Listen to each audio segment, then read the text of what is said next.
Kaustubh Atre sir, नमस्कार. नमस्ते sir. Okay, great great to see you here sir. मलाही बरं वाटलं. काहीतरी ज्ञानात भर पडेल आज. Sir thank you so much. आपण थोड्या वेळात चालू करणार होय आहे. सर. येस सर, मी आहे. Yes yes sir, yes.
So good evening, everybody. Good evening. My name is Avinash Deshmukh and welcome all of you to this second edition of Bold Talks. So today we are going to have a session on 11th standard online admissions. I hope I am audible and visible to everybody. Can I Yes, just sir. have some quick Yes, sir. responses? Yes, sir. Okay, wonderful. Thank you so much. So this is a live talk show, and this talk show is right now being conducted on Zoom, as well as it is being live streamed on Facebook pages of BoldNet India and YouTube channel of BoldNet India. So you are welcome to join us there as well. I mean, your friends are welcome to join there in case they don't have link for the Zoom meeting. So today we are going to have this talk show, and we have a very esteemed guest for the talk show. And before I introduce the guest, I would like you to quickly tell you what BoldNet is all about, briefly in 2 to 3 minutes, and what is this Bold Talks and what we are going to actually discuss today. So, my dear friends, BoldNet, as the name suggests, it's an abbreviation of Buddies Open Learning and Development Network. So this is the only platform available for youngsters in India and abroad, of course, in the age group of say 14, 15 years till 25 years. You know, we all know that for young children who are less than 13, 14-year-old, there are lot many forums, there are lot many activities happening around, and even parents are very conscious about their growth. And there are many other opportunities for grown-up people, businessmen, or those who are in job. But what I observed that the teenagers in the age group of 14 to 15 year onwards till 20, 25 years, this is the age group when most of the teenagers, by design of our society, are left on their own. They have their own challenges, they have their own struggles, they have their own ups and downs of life. And quite often it happens that as a parent, we usually do not understand many things what our teenagers are going through or what their life priorities are.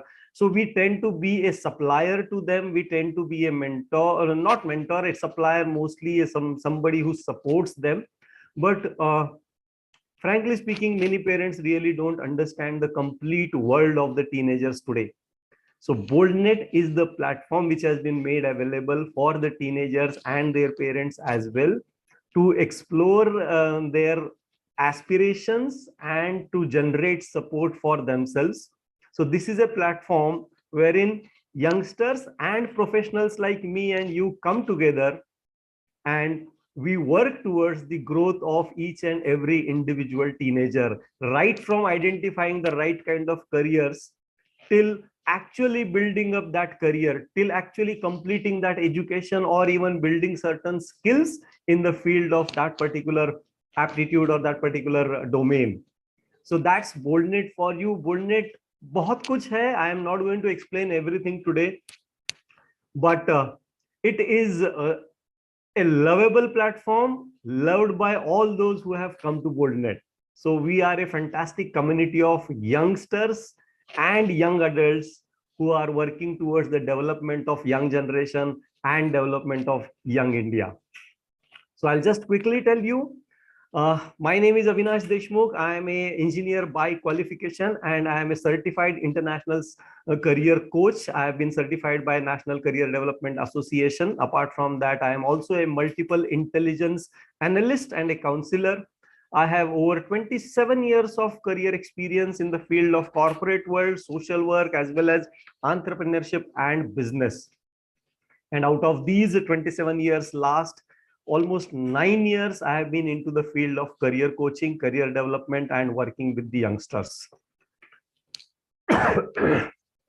So, as I mentioned, Buddies Open Learning and Development Network. So we are a complete career guidance platform. So you get 360 degrees career guidance here. Everything and anything related to career, and BoldNet is the last resort for you. Personality and leadership development training. Now, let me tell you, there are very, very less platforms available right now who work beyond career guidance. We work towards personality and leadership development in the youngsters, and we also work towards employability development in youngsters. So employability, I'm sure many of you know this, but just to refresh your knowledge. Employability is the ability of the young graduates to get employed, whether in their own business or in any other business or any other organization. And we all know our education system, how it has been performing. Unfortunately, employability in India is quite low across all domains, across all educational faculties. And that's why nowadays we see a lot of talk about skill development. That degree is one thing, but developing a skill is another thing. Developing a skill that will get you employed is most important thing. And that's why we work at employability development in youngsters. We do individual student coaching. We do abroad education also for youngsters. So we provide complete abroad education consultancy and coaching as well. We do individual student coaching as well. We have institutional services as well, wherein we provide the career guidance and employability development services through colleges and schools. And we also have a specific program for building career coaches in India. So we are also creating a network of career coaches in India, so that all the youngsters, no youngsters from any part of India, whether it is rural or urban, should be left to himself and should struggle on finding a right kind of direction. That's our dream, and that's how we are working here. So, well, before I get into detail, now I would actually like to introduce you to our today's guest. And today, as a guest for this session, may I request Mr. Sudhir Bhosale to put on your camera so that everybody can see you and everybody can know you. Namaskar, sir. तुम्ही mute आहात. Yes. Namaskar. Yes, sir. Namaskar, sir. Welcome. Thank you so much for being part of this session. Thank you so much for agreeing to this particular session. And you have been doing this. मला आठवतंय 2016 पासून आपण असे sessions करतोय आणि दरवर्षी तुम्ही अगदी आवर्जून अजिबात संकोच न करता ताबडतोब तुम्ही अशा प्रकारच्या सेशनसाठी लगेच तयार होता आणि यावेळेसही तुम्ही अगदी आनंदाने तयार झाला. So thank you so much sir. सरांच्या विषयी सांगायचं झालं तर सर गरवारे कॉलेजला आता नोकरी करतात आणि ऍट द सेम टाइम गेल्या ऑलमोस्ट 7-8 वर्षांपासून ते सेंट्रलाइज्ड ऍडमिशन जे होतात 11वीचे त्या कमिटीवर आहेत. या कमिटीचं सगळं कामकाज म्हणजे मला वाटतं सुरुवातीच्या दिवसापासून डिझायनिंग सगळ्या स्ट्रक्चर, एकूणच ऑनलाईन सिस्टीम ही सगळी एज्युकेशनची कशी डिझाईन करायची इथपासून ते त्यातल्या येणारे खाचखोचा ज्या आहेत, त्यातल्या येणारे जे काही चॅलेंजेस आहेत, त्या चॅलेंजेस सगळ्या सरांनी आणि त्यांच्या टीमने सोडवलेल्या आहेत. आणि त्यामुळे आजच्या या सेशनसाठी मला वाटतं सरांपेक्षा वेगळा ऑथेंटिक आणि ऑथोराइज्ड व्यक्ती असू शकला नसता. So that is the authenticity of sir as far as today's session is concerned. But apart from that, Bhosale सरांना पुण्याच्या शिक्षण मंडळातर्फे बेस्ट टीचर अवॉर्ड मिळालेला आहे आणि त्यांना तो अवॉर्ड त्यावेळेसचे माननीय उपमुख्यमंत्री अजितदादा पवारांच्या हस्ते मिळालेला आहे 2013-14 मध्ये. त्यांना त्याच्या व्यतिरिक्त गव्हर्नमेंट ऑफ महाराष्ट्राचे आणि युनिव्हर्सिटीचे अनेक अवॉर्ड्स मिळालेले आहेत. युनिव्हर्सिटीचं गोल्ड मेडल आहे आणि सर्टिफिकेट ऑफ स्पेशल मेरिट आहे. ते चांगले स्पोर्ट्समन आहेत, ते नॅशनल लेवलचे खो खो प्लेयर पण आहेत. अनेक प्रकारच्या सामाजिक ऑर्गनायझेशन्स मध्ये त्यांनी काम केलेलं आहे. टेक्नॉलॉजीमध्ये सुद्धा त्यांनी भरपूर काम केलेलं आहे. CIIच्या ग्लोबल समिट्स ऑन स्किल डेव्हलपमेंटचे ते अटेंडी आहेत. त्यांनी त्याचे सर्टिफिकेट कोर्सेस केलेले आहेत. ते मुलांना पेपर रायटिंग स्किल्सवर सुद्धा गायडन्स देतात. त्यांनी नॅशनल नॉलेज कमिशनचे वेगवेगळे सेमिनार्स आणि कार्यक्रम अटेंड केलेले आहेत. त्याच्यातून त्यांचं नॉलेज वाढलेलं आहे. सो अशा अर्थाचे एक हरहुन्नरी चौफेर व्यक्तिमत्व आज आपल्याला लाभलेले आहेत भोसले सरांच्या माध्यमातून. सो आजचा talk show I am sure खूप चांगला होणार आहे आपल्या सगळ्यांसाठी. टॉक शोचं स्वरूप साधारण असं असणार आहे की आपण सरांबरोबर गप्पा मारत मारत पुढे जाणार आहोत. पण आजचा विषय स्पेसिफिक असल्यामुळं 11वीच्या ऍडमिशनची ऑनलाईन प्रोसेस गेली काही वर्ष चालू आहे आणि बऱ्याचदा ऍडमिशन्स बोर्ड वेगवेगळे असतात आणि त्या बोर्डांचे निकाल वेगवेगळ्या वेळेला लागत असतात. त्यामुळे बऱ्याचदा बरेच पालक बरेच दिवस संभ्रमावस्थेत राहतात की नेमकी प्रोसेस कशी होणार आहे, किंवा ऍक्च्युली ती प्रोसेस करताना अनेक अडचणी येतात. सो त्या अडचणी काय काय असतात, कशा पद्धतीनं त्या सोडवायच्या, ती नेमकी प्रोसेस काय आहे, अशा गप्पा मारत मारत आपण जाणार आहोत. सो तुम्हाला सुद्धा जे काही प्रश्न असतील ते तुम्ही चॅटरूम मध्ये सेशनच्या शेवटी शेवटी टाका. ते सगळे प्रश्न मी सरांना विचारेन आणि त्या सगळ्या प्रश्नांची सर सुद्धा नक्की उत्तरं देतील. सो मला वाटतंय सर, आता जास्त प्रस्तावना न करता आपण सुरू करूया विषयाला. 11वी ऑनलाईन ऍडमिशन्स हा जिव्हाळ्याचा विषय आहे. सध्याच्या जेवढे 10वीला जी मुलं पासआउट झालेली आहेत कुठल्याही बोर्डाची, आणि यावेळेस ते सीबीएसईचा निकाल लांबल्यामुळे आणखी एक एन्झायटी वाढायला लागलेली आहे की अरे कधी कॉलेजेस चालू होणार आणि कधी हे सगळं सुरू होणार. ऑल्दो आय नो की सायन्सवाल्या स्टुडंट्सचे बरेचसे कॉलेजेस चालू पण झालेले आहेत, हे जे का आजकाल इंटिग्रेटेड कॉलेजेस असतात. पण थोडंसं ऑनलाईन ऍडमिशन प्रोसेस ही नेमकी काय आहे, मुळात ती अशी ऑनलाईन का केली गेलेली आहे, सेंट्रलाइज का केली गेलेली आहे, आणि ती प्रोसेस कशी आहे, जरा थोडक्यात जर तुम्ही सुरुवातीला डिटेलमध्ये सांगितलं तर मला वाटतं आपल्या प्रेक्षकांसाठी ते खूप चांगलं होईल. Yes sir, thanks a lot. Basically आजचं लेक्चर आपलं बायलिंग्वल असेल. साधारण 1996 मध्ये या सिस्टीमची गरज आपल्याला भासली. विद्यार्थ्यांच्या दृष्टीने डिझाईन केलेली सिस्टीम आहे. बेसिकली प्रत्येक कॉलेजला जाऊन वेगवेगळा फॉर्म भरणं, त्यांच्या मेरिट लिस्ट बघणं आणि त्या पद्धतीने मग ऍडमिशन कुठे घ्यायची असा विचार करून साधारण 99च्या आसपास आपण ही सिस्टीम डिझाईन केली आणि इम्प्लिमेंट केली. सुरुवातीला त्याचं स्वरूप जे होतं ते ऑफलाईन पद्धतीने होतं, त्यामुळे विद्यार्थ्यांना एक फॉर्म भरायला लागायचा. त्याच्यामध्ये मल्टिपल स्ट्रीम्स होत्या, त्यामुळे मॅक्सिमम 2 स्ट्रीम्सला विद्यार्थी फॉर्म भरू शकत होते. आणि त्याच्यानंतर साधारण 2014 मध्ये पहिल्यांदा मुंबईमध्ये हा प्रयोग राबवला गेला आणि आपण ऑफलाईन वरनं ऑनलाईनला स्विच झालो. तसंच त्याच्यानंतर मग पुणे आहे, नागपूर आहे, नाशिक आहे, या ठिकाणी आपण सिस्टीम इम्प्लिमेंट केली आणि विद्यार्थ्यांना एकच फॉर्म भरून आपण मल्टिपल कॉलेजेसचे ऑप्शन्स अवेलेबल करून देतो, जेणेकरून त्यांना सर्व विषयांची त्याचबरोबर महाविद्यालयांची माहिती होते. आता याचं स्ट्रक्चर जे आहे ते म्हणून आपण पुणे, पिंपरी चिंचवड आणि नवीन नवीन जी आता गावं त्याच्यामध्ये येत आहेत कॉर्पोरेशन एरियामध्ये, त्यांच्यासाठी पण हा प्लॅटफॉर्म अवेलेबल झालेला आहे. मला वाटतं आपण या इंट्रोडक्शन नंतर आपण डायरेक्टली सिस्टीमकडे जाऊया आणि शेअर स्क्रीन मला जर अवेलेबल असेल तर आपण एकच मिनिट.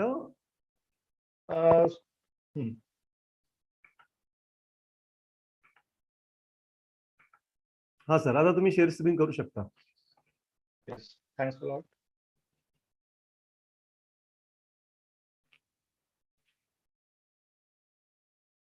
एक second.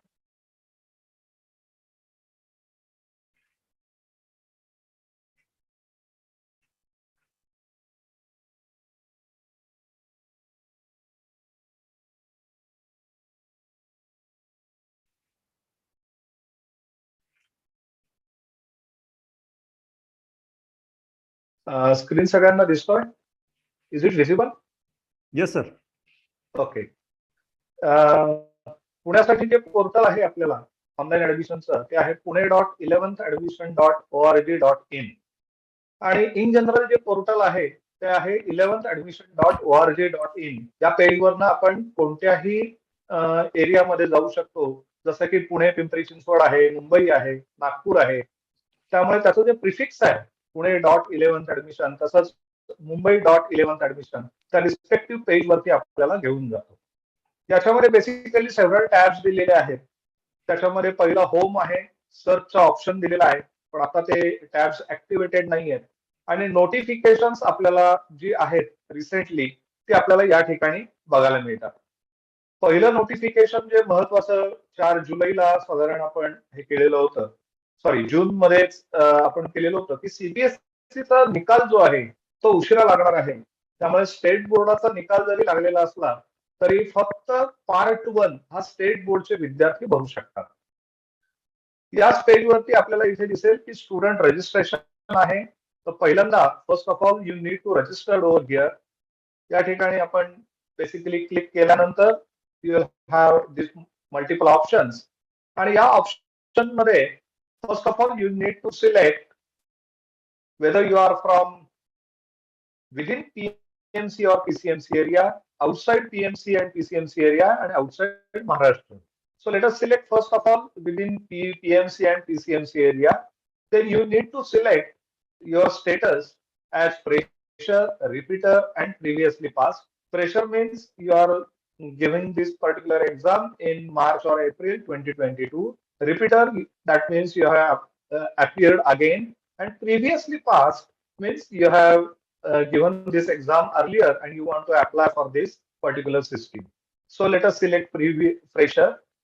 Then the important information which is required in this case, that is state standard or equivalent examination board.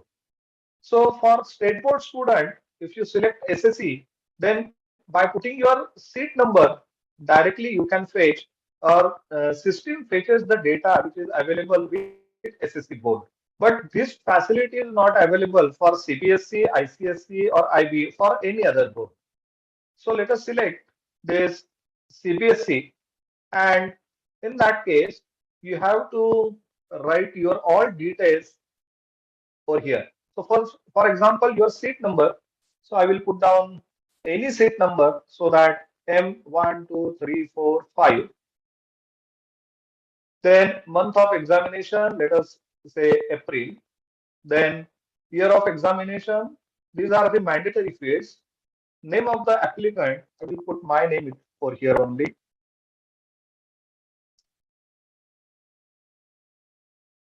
Then the mobile number. So I will put down my number only.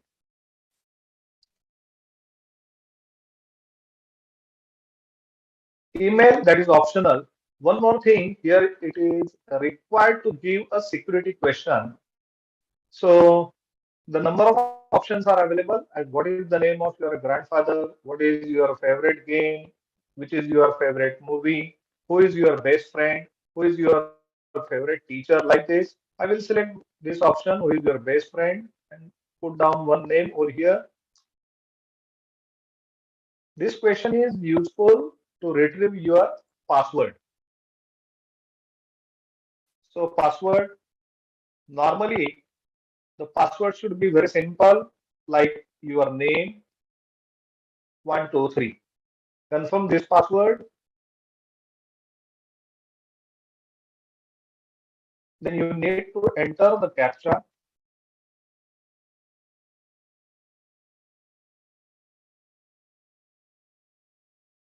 So this much information is sufficient to register over here. So here you will get a message that you have registered successfully and this is your application number. So this application number is important. PN2210884889. So this is my login ID. So let us proceed for login.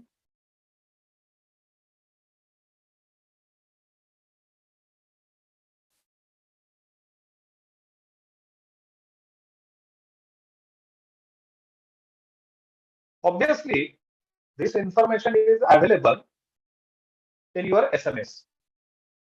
So this facility is given. So my number is PN2210888489. Then you need to give the password. Then enter the captcha.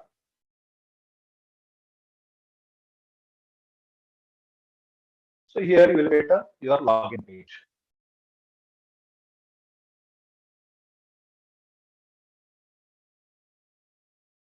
So this dashboard is available for you. So here you will have registration details, personal details, address details, category and reservation details, qualification details, documents, upload required documents. These are the number of tabs available over here. So let us start with this. Proceed for application form. The status is incomplete. every time you get a pop-up or regarding any information in this case, just go through that, read it carefully, which is helpful for you. So the first one, that is name of the applicant. So already we have registered over here. Then applicant's mother name, you can put any name over here. Then gender, then birth date.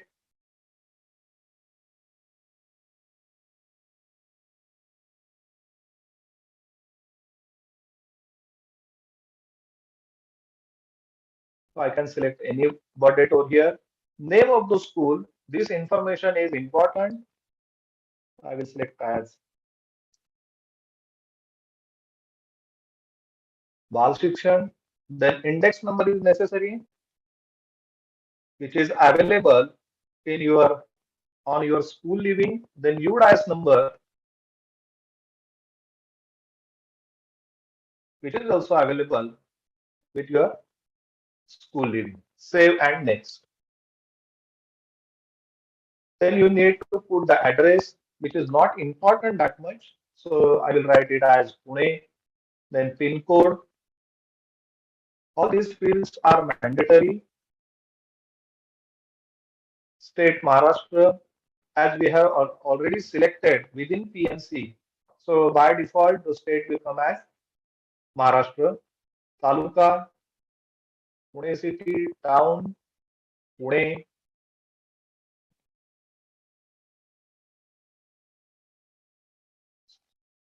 Again, you will get a pop-up over here that if applicant does not have mobile number or email ID, then please give parents or relative mobile number and email if available so as to receive timely communication, alerts and updates. So already I have given one number over here. If necessary, give the another number or save and next. Now, this particular thing is very important. That is your category. So let us take the information about this. You need to select the category.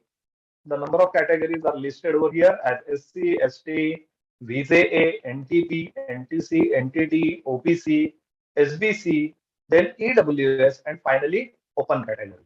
Deliberately, I will select this OBC category. Now you will get a pop-up over here. As you have selected OBC, to avail benefit of this category, you need to submit or upload a valid non-creamier certificate. Those belongs to from Visa NT, NTB, NTC, NTD, OPC, SBC. They need to submit the non-creamy layer certificate along with the caste certificate. So which is mandatory over here. So do you have a caste certificate issued by a competent authority? Let us select yes over here. In that case, you need to give the state of the issuing caste certificate. That is, if you belong to from Maharashtra state, then only it is applicable. If you select any other state, then you will not get any benefit of this particular category. So caste certificate issuing district, I will select it as Pune.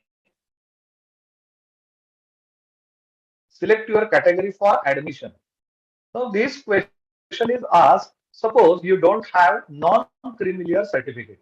Now non-creamier means if your parent's income is greater than 8 lakhs, in that case, you cannot avail this particular facility. If your family income is less than 8 lakh, then only you will able to get the non-creamier certificate.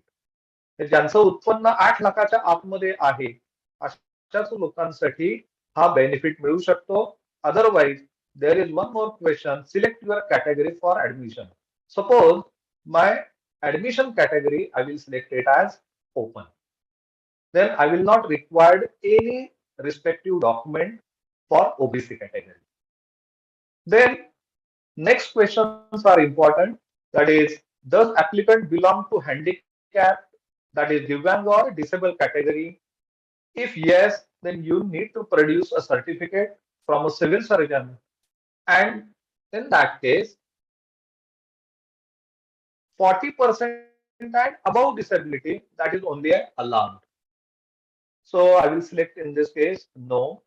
Does applicant belong to earthquake or project affected area? Then you need to produce a certificate from collector office.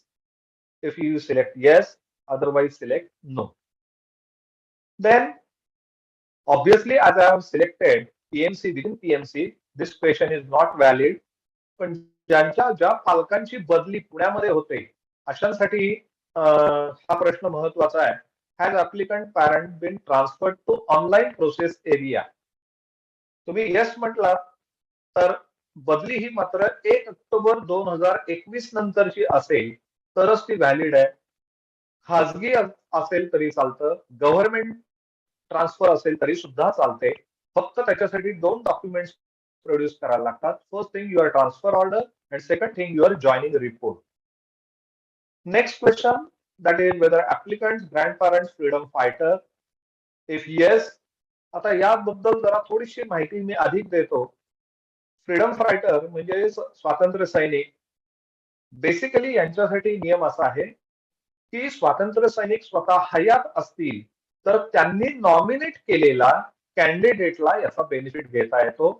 पण यासाठी स्वातंत्र्य सैनिकांचं प्रमाणपत्र चालत नाही, तर ते प्रमाणपत्र collector ऑफिसमध्ये घेऊन जायला लागतं आणि कलेक्टर ऑफिसमधून त्या विद्यार्थ्याचं नाव त्याच्यामध्ये आलं असेल तसं प्रमाणपत्र कलेक्टर ऑफिसने दिलं तरच मात्र याला हा बेनिफिट घेता येतो.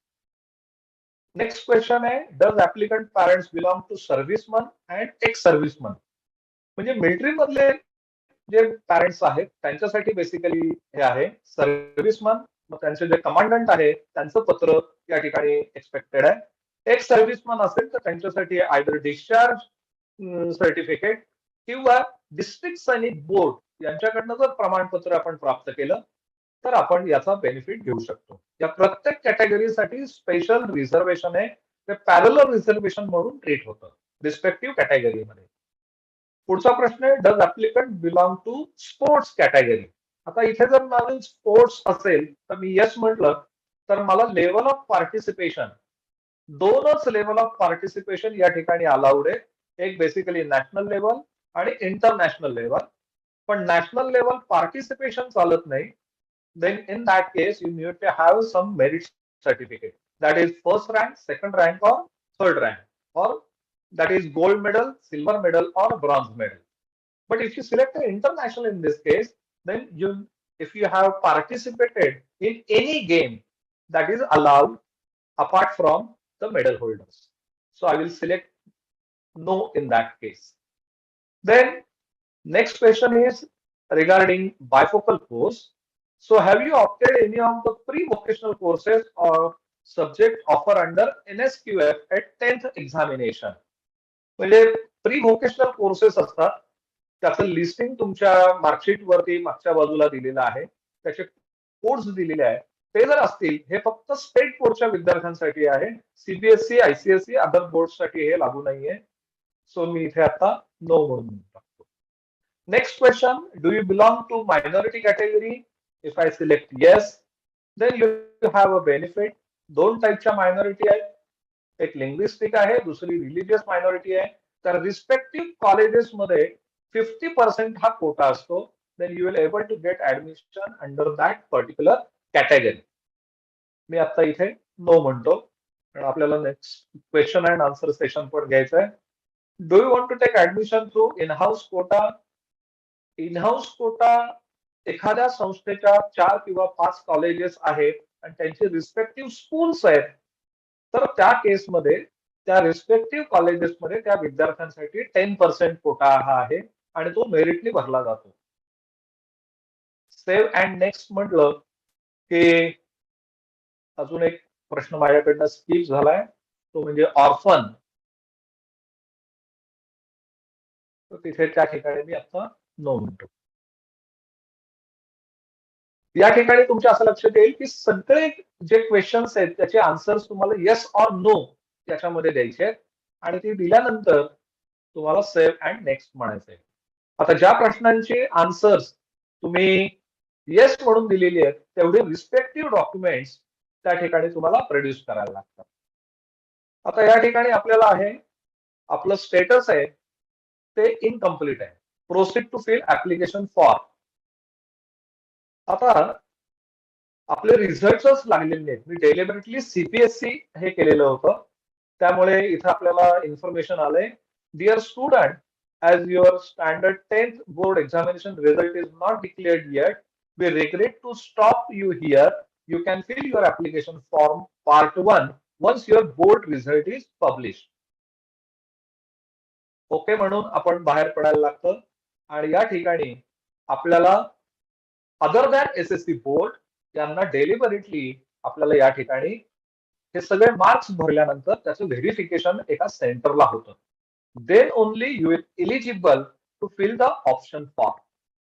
Apart from that, suppose आपला फॉर्म पूर्ण भरून झालेला आहे, तर आपल्याला या ठिकाणी ऍडिशनल टॅब्स आहेत. त्याच्यामध्ये बेसिकली डॉक्युमेंट व्हेरिफिकेशन स्टेटस, म्हणजे जी काय आपल्याला डॉक्युमेंट्स त्या ठिकाणी अपलोड करायचे आहेत त्याचं स्टेटस आपल्याला या ठिकाणी कळतं. नेक्स्ट आहे स्टुडंट टाइमलाईन. या ठिकाणी सपोज मी क्लिक केलं तर तुम्हाला असं लक्षात येईल की इथे फक्त रजिस्टर्ड बाय डेज ऑन 6 जुलै आणि आपण ज्या वेळेला रजिस्टर केलेलं आहे त्याची डेट या ठिकाणी येते. त्याच्यानंतर आपला रजिस्ट्रेशन फॉर्म पार्ट 1 कम्प्लीट झाला की आपल्याला या सिस्टीमचं जे काही पेमेंट आहे 125 रुपीज त्यांची फी आहे ती आपल्याला त्या ठिकाणी पे करायला लागते आणि त्याची पेमेंट हिस्ट्री आपल्याला इथे दिसते. कोणत्याही क्षणी तुम्ही तुमचे मोबाईल नंबर आणि ईमेल आयडी या ठिकाणी बदलू शकता. Password, you can change the password over here. Also, you can change your security question. आता एक जो फॉर्म भरलेला आहे तो या ठिकाणी मी दाखवतो म्हणजे तुम्हाला लक्षात येईल.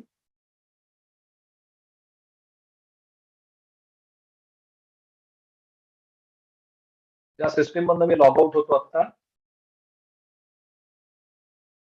आणि एका वेगळ्या याने मी लॉग इन होतो जेणेकरून आपल्याला त्याचं स्टेटस आणि बाकीच्या गोष्टी ज्या आहेत त्या बघू शकतो आपण.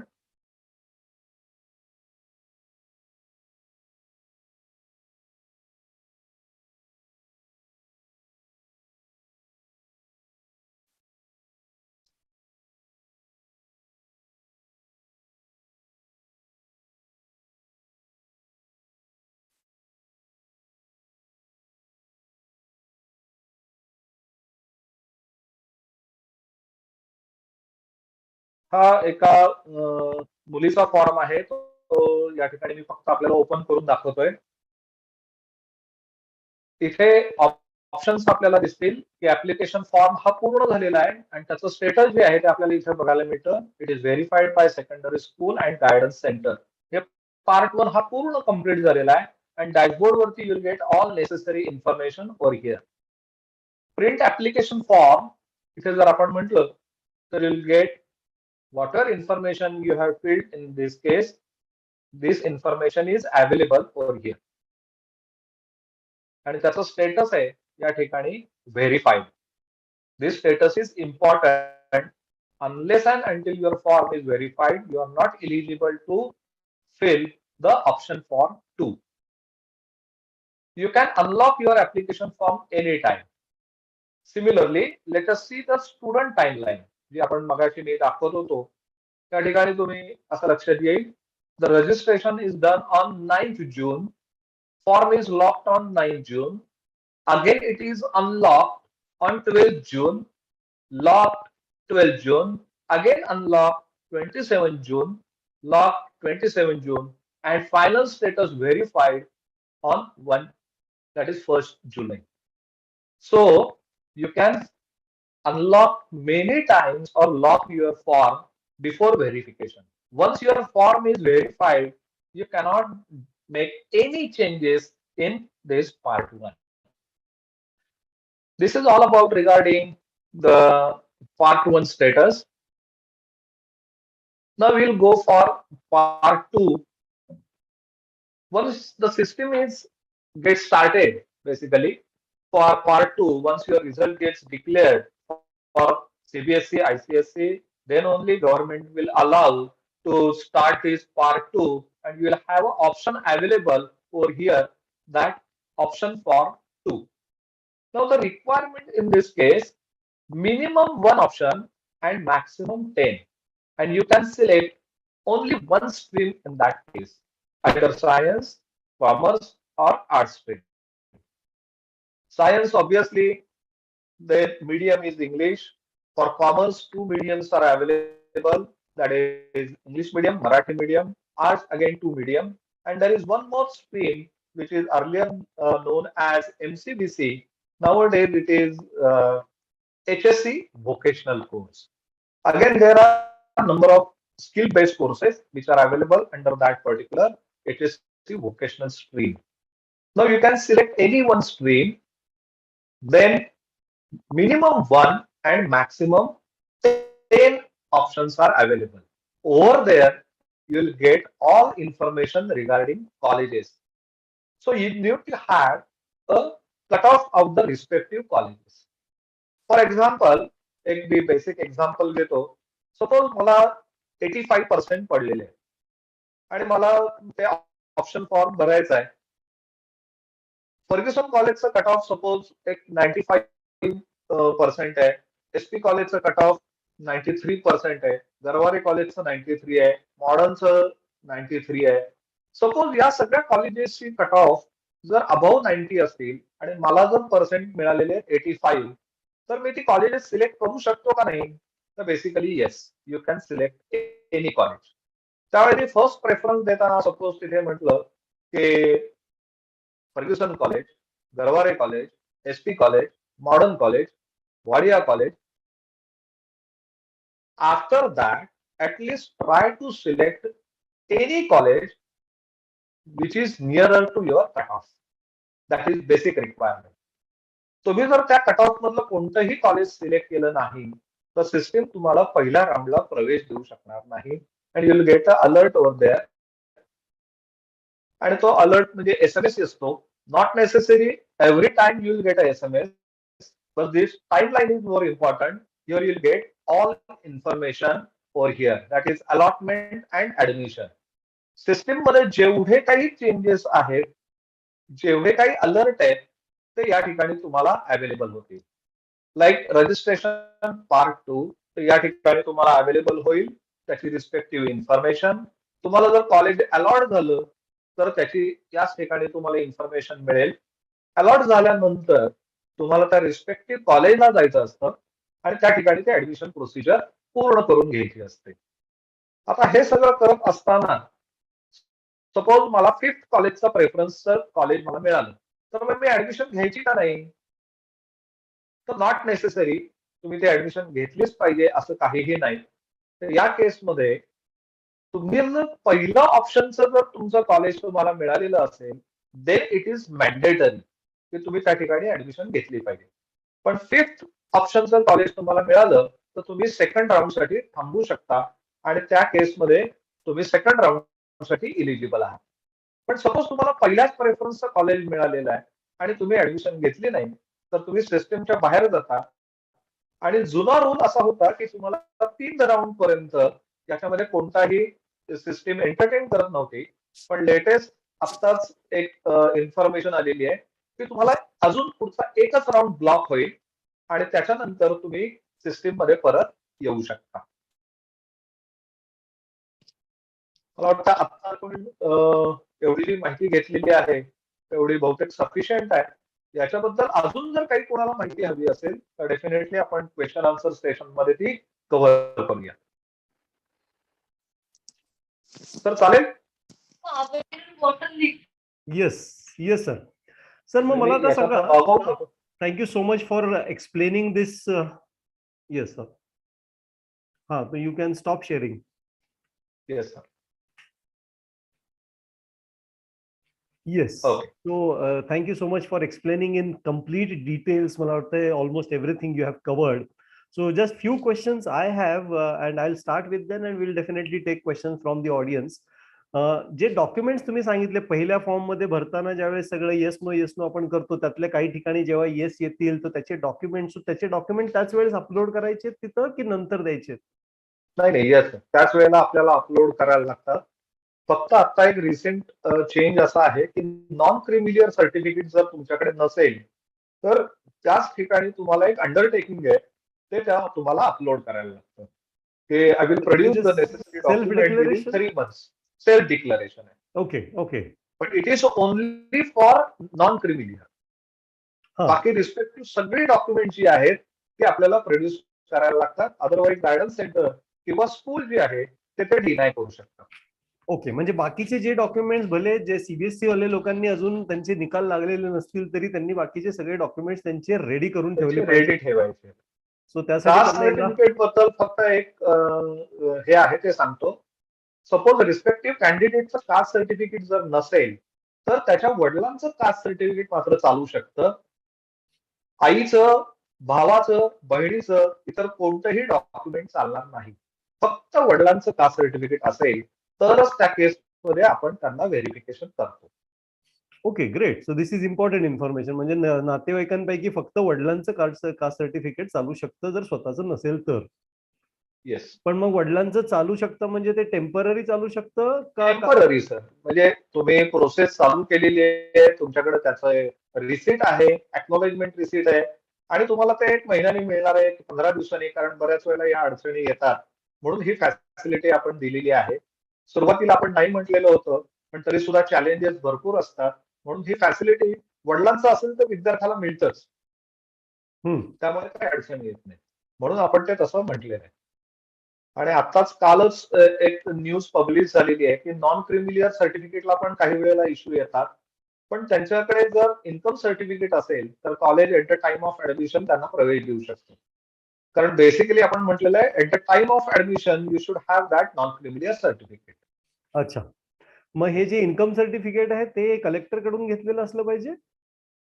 ते रेस्पेक्टिव्ह एजन्सीज असतात त्यांच्याकडनं ते मिळतात. तहसीलदार आहेत किंवा आपण तलाठी आहेत त्यांच्याकडनं मिळतात बेसिकली. आणि जे सिटीमध्ये राहतात त्यांच्याकडे फॉर्म नंबर 16 हा इझिली अवेलेबल असतो. फॉर्म 16 किंवा इव्हन ITR रिटर्न चालतात अशा वेळेस? हो, रिटर्न्स चालतात. No issue.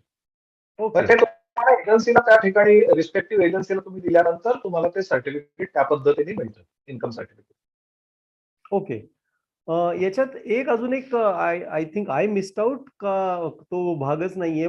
पूर्वी होतं जसं अपार्ट फ्रॉम स्पोर्ट्स जे डान्स कॅटेगरीमध्ये किंवा फाईन आर्ट्स कॅटेगरीमध्ये जे स्टुडंट्स हायर लेवलवर जातात त्यांच्यासाठी पण काही रिझर्वेशन किंवा काही प्रेफरन्स? नाही, तो कल्चरल कोटा पूर्णपणे बंद केलेला आहे. तो ऑलमोस्ट 3 ते 4 वर्ष झाली जातात.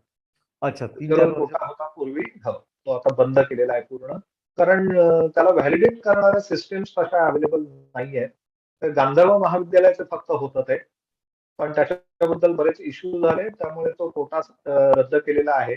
पण अशा विद्यार्थ्यांसाठी SSC बोर्डाकडनं काही त्यांना बेनिफिट्स मिळतात. स्पोर्ट्स असेल, कल्चरल असेल किंवा इंटरमिजिएट एलिमेंटरी ड्रॉइंग असेल तर त्याचे बेनिफिट त्यांना रिस्पेक्टिव्ह बोर्डच देतात. अच्छा, सो बोर्डाच्या मार्क्स मध्येच ते येताना येत आहे. हो, येताना येतात. Okay, okay, great. Okay, fine. So I think let's open this. आपण ऑडियन्ससाठी ओपन करूया. जर कोणाला काही प्रश्न असतील तर तुम्ही चॅटरूम मध्ये टाका. म्हणजे मी ते प्रत्येक प्रश्न तुमचे सिलेक्ट करतो. सो आपल्याला अश्विनीने एक प्रश्न विचारलेला आहे की if the first college selected is allotted and the student doesn't get preferred subject, then can the student wait for the next round to go for the next college and select his subject preference in any other college? Basically आताच मी म्हटलं की first preference असेल तुम्ही घेतला नाही तर तुम्ही सिस्टमच्या बाहेर जाता. पण रूल चेंज झाल्यामुळे तुम्हाला पुढचा राऊंड फक्त ब्लॉक केला जातो आणि फर्स्ट राऊंडला जर तुम्हाला फर्स्ट प्रेफरन्सचं कॉलेज मिळालं तर सेकंड राऊंडला तुम्हाला ब्लॉक करतात आणि थर्ड राऊंडला ते ओपन होईल. अच्छा, म्हणजे एक राऊंड स्किप करून you will have to wait. हो, ओके, फाईन. सो पूर्वी अश्विनी, आय 3 होप राऊंड ब्लॉक केलं जातं. ओके, एक राऊंड ब्लॉक केलं जातं. सो म्हणजे तिथं आपल्याला हवा तो सब्जेक्टचं काही कन्सिडरेशन दिलं जात नाही, फक्त तुम्हाला हवं ते कॉलेज मिळतंय की नाही फर्स्ट राऊंडला ते बघितलं जातंय. बेसिकली आयडिया संकल्पना अशी आहे आपल्या याच्यात की आपण कॉलेज अलॉट करतोय, कुठल्याही विषयासाठी आपण ऍडमिशन देत नाहीये. करेक्ट. त्याच्यामध्ये अजून एक आहे की बायफोकल सब्जेक्ट, हे मी आता सांगितलेलं नाहीये, ते पॅरलली चालणार आहेत. बायफोकल सब्जेक्ट जे आहेत ते बेसिकली कम्प्युटर सायन्स आहे, इलेक्ट्रॉनिक्स आहे, मेकॅनिकल, इलेक्ट्रिकल, स्कूटर मोटर आहे, सिव्हिल आहे आणि तसंच कॉमर्ससाठी बँकिंग आहेत आणि अदर सब्जेक्ट्स आहेत. त्याचे पॅरलल राऊंड चालणार आहेत but for that purpose you should be admitted in the respective college. त्याच्यासाठी वेगळी सिस्टीम नाही. म्हणजे तुम्हाला जर सपोज फर्ग्युसन कॉलेजमध्ये प्रवेश मिळालेला आहे, then only you will eligible for that respective subject. म्हणजे कम्प्युटर सायन्स असेल, इलेक्ट्रॉनिक्स असेल, मेकॅनिकल असेल, तर ते अशा पद्धतीने. Okay, great sir, thank you so much.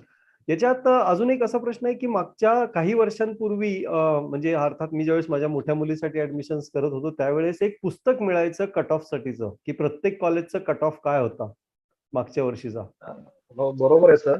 पण आता कोविडमुळे आता हे बंद झालेलं आहे. आपण रेटिंगच करत नाही कोणतं. आणि आपल्याकडे एक व्हास्ट प्लॅटफॉर्म ओपन झालेला आहे त्या ऑनलाईन. त्याच्यामुळे त्याचे जे लास्ट इयरचे कट ऑफ आहेत ते सिस्टीम आपल्याला प्रोव्हाइड करेल. Then you need to study that particular cut off and then only you finalise your option form. So आता सिस्टीम ऑनलाईन म्हणजे फॉर्म.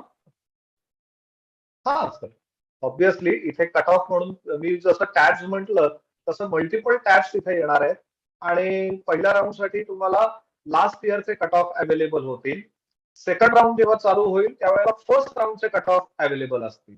ओ वंडरफुल. ओके, असं मॉडिफाईड म्हणजे ऑनलाईन सिस्टीम असल्यामुळे ते अपडेट होत जाणार आहे. Correct correct. आणि ते जास्त चांगलं झालं, म्हणजे फर्स्ट राऊंडचे कट ऑफ समजायला सोपं झालं. Yes, definitely. आणि every round you can change your option form. म्हणजे एकच ठेवला पाहिजे असं नाहीये. सेकंड राऊंड आला तुम्ही त्यावेळेला तुमचा ऑप्शन फॉर्म परत तुमचे कट ऑफ बघून चेंज करू शकता. अच्छा, म्हणजे असे परत कोणतेही तुम्ही तुम्ही ऑप्शन ऑप्शन घेऊ बदलू शकता शकता. First second third. Yes yes yes.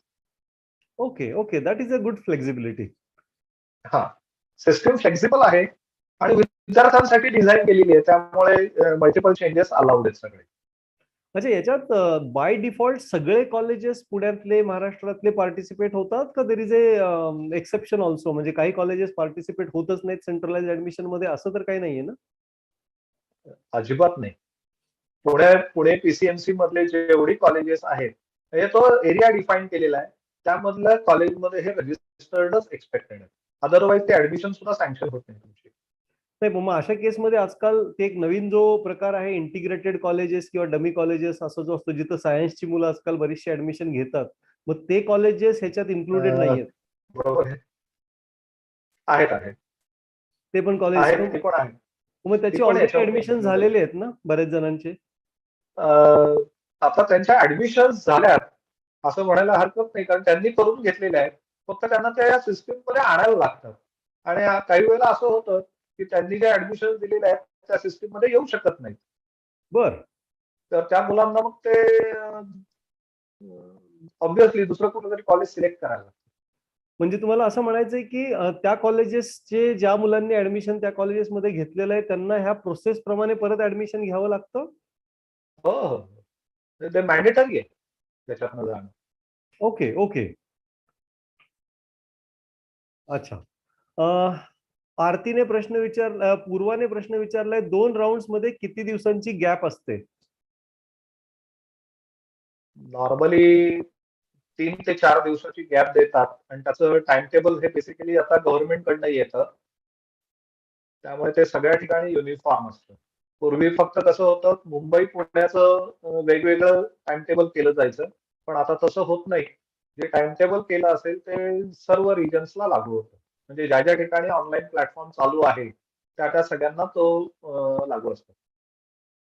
Okay त्यामुळे त्याच्यामध्ये ते राऊंड डिक्लेअर केले जातात आणि ते ऑनलाईन त्या ठिकाणी आपल्याला अपडेट होतात सगळे, की सेकंड राऊंड केव्हा आहे, त्याच्या ऍडमिशनचा स्लॉट केव्हा आहे, ते सगळं डिक्लेअर केलं जातं. ओके. मला आठवतंय की मागच्या वर्षी का त्याच्या मागच्या वर्षीपर्यंत राऊंड खूप वाढले होते. 4 दिवस दिले जाते. प्रश्न असा आलेला आहे की टोटल किती राऊंड असतात? जोपर्यंत शेवटचा विद्यार्थी ऍडमिट होत नाही तोपर्यंत ही प्रोसेस चालूच ठेवायला लागते. अच्छा.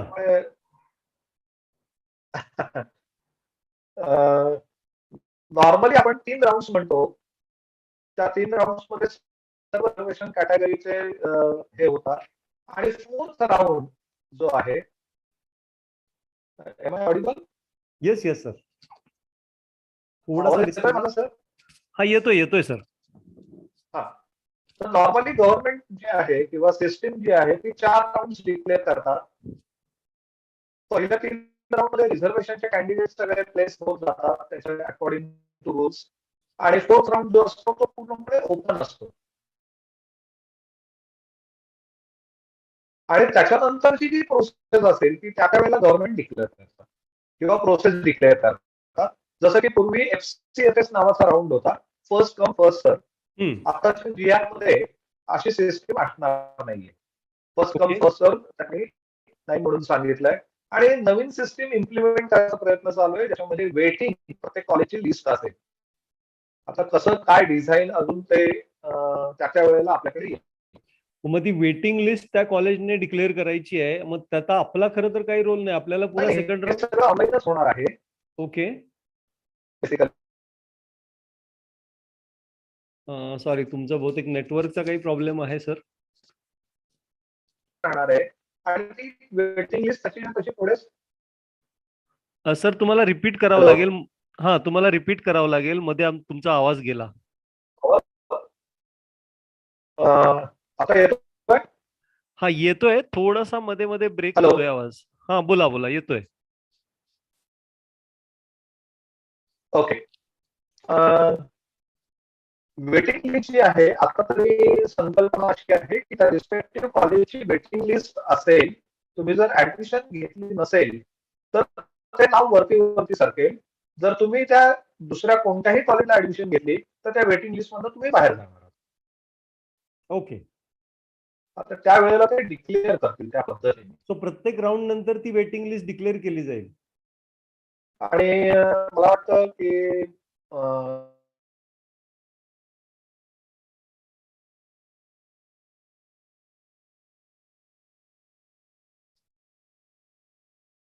बहुतेक सरांचा आवाज फ्री झालेला.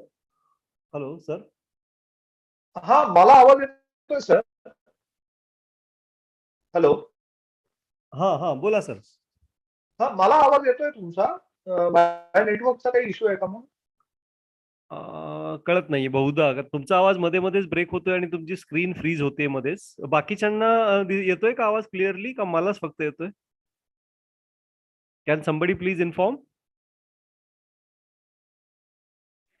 सरांचा आवाज मध्ये मध्ये थोडा ब्रेक होतोय. ओके ओके, हा म्हणजे सर तुमच्या इथं बहुतेक थोडा डिस्टर्बन्स आहे. हा, कदाचित नेटवर्कचा इश्यू असू शकतो. काय हरकत नाही, बरंचसं आपण कव्हर केलेलं आहे sir. So I think we are about to close. मला फक्त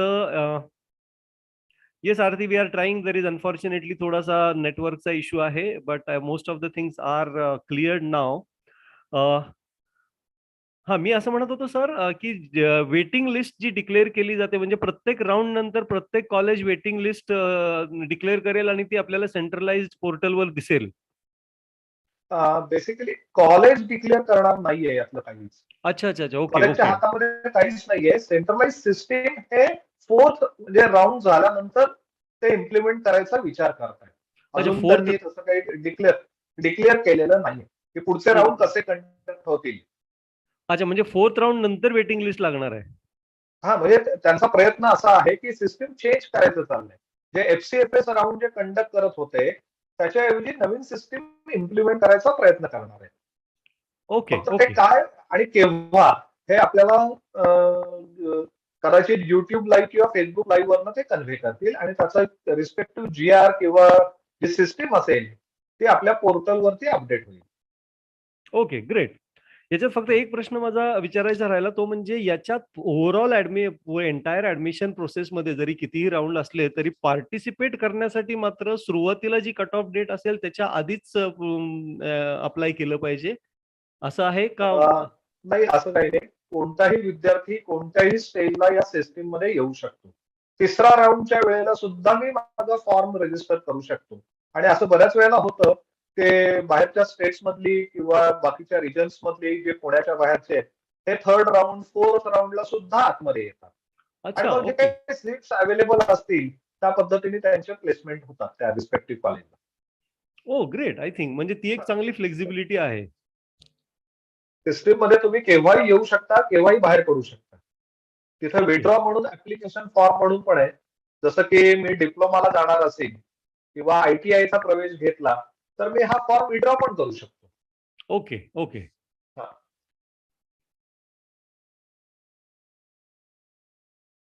ओके ओके आता आरतीने हा प्रश्न विचारलाय, can we get nearby college even if the marks are not nearby cut of?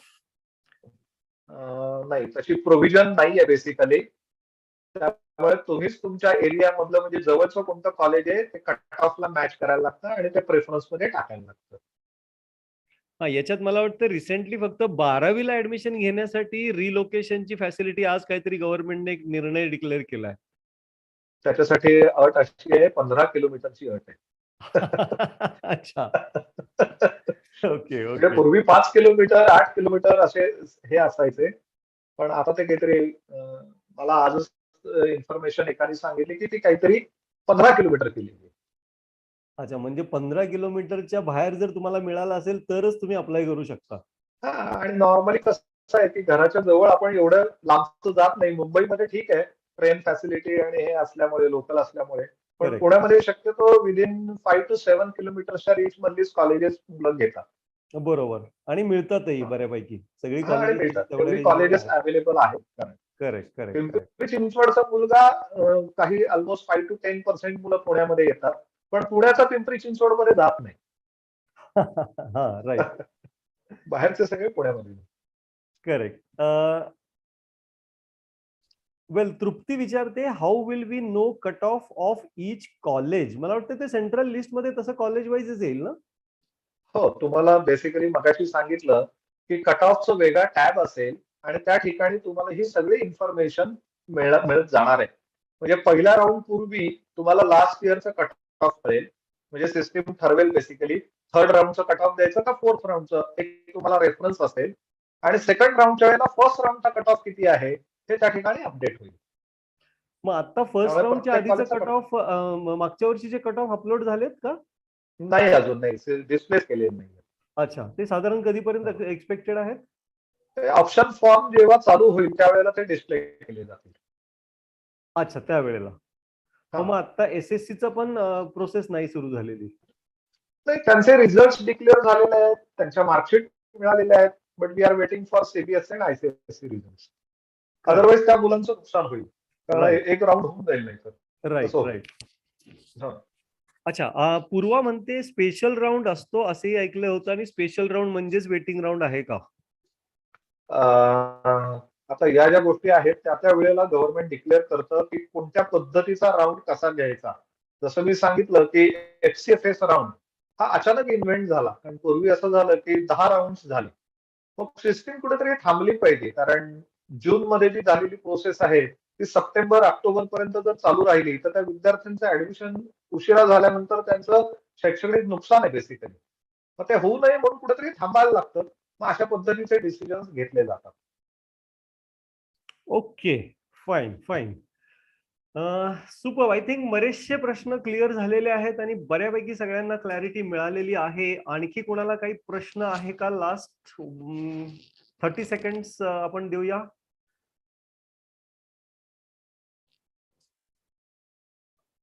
मला वाटतं सरांनी बऱ्याच गोष्टी कव्हर केलेल्या आहेत आणि प्रत्यक्ष त्यांनी आपल्याला लाईव्ह एक डेमो फॉर्म भरून दाखवल्यामुळे ते खूप सोपं झालं, कारण त्यातले सगळे बारकावे आपल्याला समजलेले आहेत की कुठलं सर्टिफिकेट कशा फॉर्मॅटमध्ये चालणार आहे आणि कशा फॉर्मॅटमध्ये नाही चालणार. बऱ्याचदा ह्या छोट्या छोट्या गोष्टींचं आपल्याला अडचण येते. ओके, एक प्रश्न लास्टचा आपण घेऊया. हा प्रश्न, student is allotted only one college at a time or has an option of selecting between maybe first 2 or 3 college preference option given? नाही, एकच कॉलेज अलॉट केलं जातं, एकच. मल्टिपल कॉलेजेस अलॉट होत नाहीत. त्यामुळे जे कॉलेज मिळेल ते जर आपल्याला पसंत असेल तर आपण तिथे ऍडमिशन घ्यावी. फर्स्ट प्रेफरन्स असेल तर ऑब्व्हियसली आपला तो चॉईस आहे, फर्स्ट प्रेफरन्स आहे, म्हणजे तिथे ऍडमिशन तुम्ही घेणं गरजेचं आहे, अपेक्षित आहे. हा. Okay, super. Thank you sir, thank you sir. तर मला वाटतंय दॅट आपला वेळही संपलेला आहे आणि तुम्ही ऑलमोस्ट सगळं व्यवस्थित कव्हर केलेलं आहे. सो पुन्हा एकदा सर, सगळ्या ऑडियन्सच्या वतीनं, सगळ्या प्रेक्षकांच्या वतीनं आणि बोलनेटच्या वतीने तुमचे हार्दिक हार्दिक आभार सर. खूप खूप थँक्यू. एक खूप महत्वाची माहिती आम्हाला सगळ्यांना या निमित्ताने मिळाली आणि आता सगळे ऍडमिशनसाठी I think we all are more confident about approaching the entire admission process.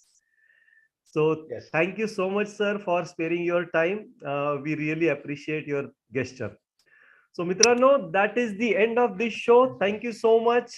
या आजच्या 11th ऑनलाईन ऍडमिशन साठी तुम्ही सगळेजण जॉईन झाला आणि तुम्ही सगळ्यांनी प्रश्न विचारले. सो बोलनेट तर्फे सगळ्यांना खूप खूप थँक्यू. आणि आता पुन्हा आपण भेटूया पुढच्या बुधवारी संध्याकाळी 8 वाजता एक नवीन आणि वेगळा विषय घेऊन, तुमच्या सगळ्यांच्यासाठी महत्वाचा असलेला bold talks. Thank you so much. Thank you sir. Thank you.